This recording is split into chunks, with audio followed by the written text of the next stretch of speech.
22대 총선 결과 비례대표 장애인 당선인이 3명으로 확정된 가운데 이들이 장애계의 깊은 갈등을 봉합하는 역할을 해야 한다는 주장이 제기됐습니다.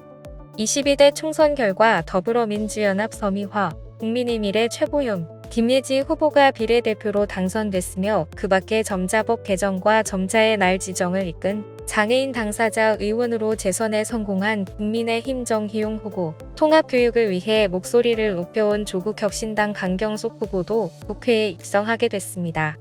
장애인재활협회는 국회에 입성하는 3인의 장애인 비례대표가 소속 정당은 다를지언정 장애인을 대변한다는 점을 마음 깊이 새기기를 바란다. 또한 국회 입성 전 장애계와의 만남을 통해 의견을 경청하고 소통을 통해 갈등을 봉합해주기를 바란다.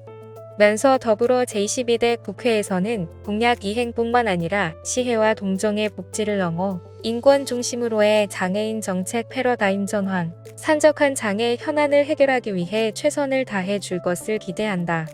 고 밝혔습니다. 앞으로 평생교육시설의 등록금, 교육비, 교육과정 등과 같은 정보가 투명하게 공개됩니다. 또 장애인 평생교육시설 프로그램 운영 시 장애 유형을 고려한 수어, 자막, 점자 등의 편의가 제공될 전망입니다. 교육부는 4월 11일 국무회의에서 이 같은 내용이 담긴 평생교육법 시행령 일부 개정령안이 심의 의결됐다고 밝혔습니다. 개정안에 따르면 평생교육시설의 경우엔 교육과정, 정원, 교육기간 시간, 학습비, 강사 명단 등이 공시됩니다. 다양한 평생교육 분야의 학습계좌, 평가인정 학습 이수 결과는 학점, 학력 등으로도 인정이 가능해 하고 평생교육사 양성 배치 현황, 고수 수준 활동 현황 등을 조사할 수 있도록 구체적 방법과 절차도 규정됐습니다. 또 장애인 평생교육시설 프로그램 운영 때 장애 유형을 고려해 수어, 자막, 점자 등 맞춤형 편의를 제공하도록 하고 장애인 평생교육시설 변경 등록 해설 신고 때의 내용과 절차도 규정됐습니다. 서울시의회가 지난 3월 22일 서울시 탈시설 지원조례 폐지안을 수리한 데 이어 4월 7일 이를 입법 예고하자 전국 탈시설 장애인연대 박병인 공동대표의 2989인은 이에 대한 강력한 반대 입장을 밝히고 반대 의견서를 제출했습니다. 서울시 장애인 탈시설 및 지역사회 정착 지원에 관한 조례는 서울시 관할 거주시설에서 생활하는 장애인이 시설을 떠나 지역사회에 정착할 수 있게 돕는다는 내용이 담겼습니다. 그러나 지난 2023년 12월 13일 중증장애인은 시설보호가 더 적합하다고 주장하는 서울시민 27,435명의 명의로 서울시 탈시설 지원조례 폐지안이 서울시의회에 제출됐습니다.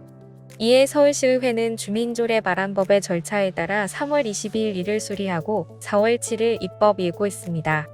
전국 탈시설 장애인연대는 4월 7일 서울시의회의 입법 예고에 대응해 서울시 탈시설 지원조례 폐지안은 유엔장애인권리협약과 대한민국 헌법을 위배하는 것이며 서울시에 거주하는 장애인들의 인권을 침해하는 것이라며 강력한 반대 의견을 담은 반대 의견서를 제출했습니다. 반대 의견서를 통해 전국 탈시설 장애인연대는 서울시가 탈시설 정책을 추진할 수 있도록 하는 최소한의 법적 근거이자 오세훈 서울시장의 장애인 권리 퇴행 속에서 장애인의 권리를 지키는 최후의 보루라고 주장했습니다. 인천시는 4월 17일까지 청년발달장애인 행복시합동장 참가자를 모집한다고 4월 5일 밝혔습니다. 청년발달장애인 행복시합동장은 성인기 전환 시기에 놓인 청년발달장애인의 경제적 자립을 지원하기 위해 2021년 전국 최초로 시행됐습니다. 행복시합동장에 3년 동안 본인 부담금을 월 15만 원씩 적립하면 시비와 군고비로 15만 원을 추가로 지원합니다. 3년 만기 시 원금 1,080만 원과 이자를 받을 수 있습니다. 3년 동안 마련된 자금은 주택임차비, 본인 및 자녀 고등교육비, 기술훈련비 등의 자립자금 용도로 활용되고 의료비, 치료비, 보조기기 구입 대여료 등으로 사용할 수 있습니다. 지원 대상은 091 현재 인천에 거주하며 16세 이상 39세 이하이고 장애인복지법상 지적 또는 자폐성 장애인으로 등록된 기준 중위소득 100% 이하인 가정의 발달 장애인입니다. 거주지 읍면동 행정복지센터에 접수하면 49명을 선정해 5월부터 지원할 방침입니다. 지금까지 장애인 생활신문 편집국에서 전해드렸습니다.